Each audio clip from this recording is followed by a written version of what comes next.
Hello, and welcome back to Dan's Daily Digest. Today, we'll be talking about the discoveries and timeline of the Gilgo Beach serial killings. Before we get into the video, please like, subscribe, and share with family and friends. Now, let's get right into the report. The Gilgo Beach serial killings have a long history. In 2010, the first discovery was made when the remains of a woman was found on an isolated strip of waterfront property on Gilgo Beach. This led to the discovery of 4 women: Melissa Barthélemy, Maureen Bernard Barnes, Amber Costello, and Megan Waterman. These 4, who are now called the Gilgo 4, were all last seen from July 2007 to September 2010. They all worked as escorts who advertised themselves on Craigslist.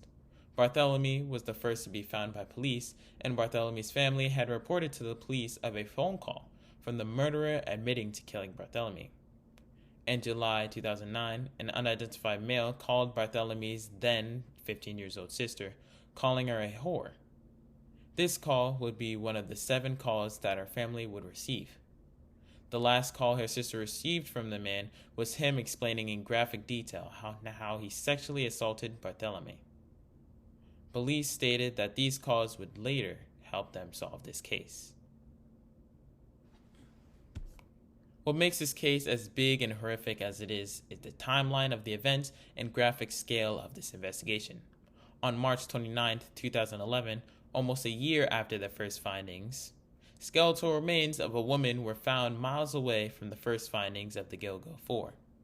She was called Jane Doe No. 5, according to CNN, but was later identified to be Jessica Taylor. The remains of Jessica Taylor were partially found in 2009 in Manorville, and Jessica had worked as an escort, just like the Gilgo 4.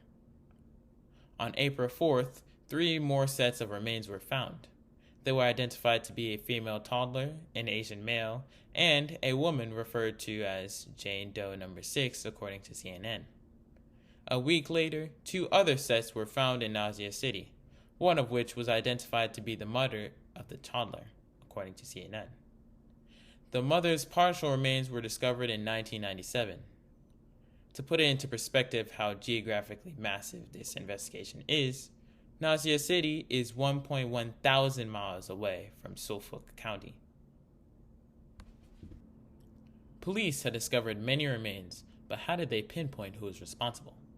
In January 2023, police received the DNA of Huerman from the crust of a pizza. This sample of DNA matched with the hair found from the bottom of the burlap the killer used to wrap the female body in.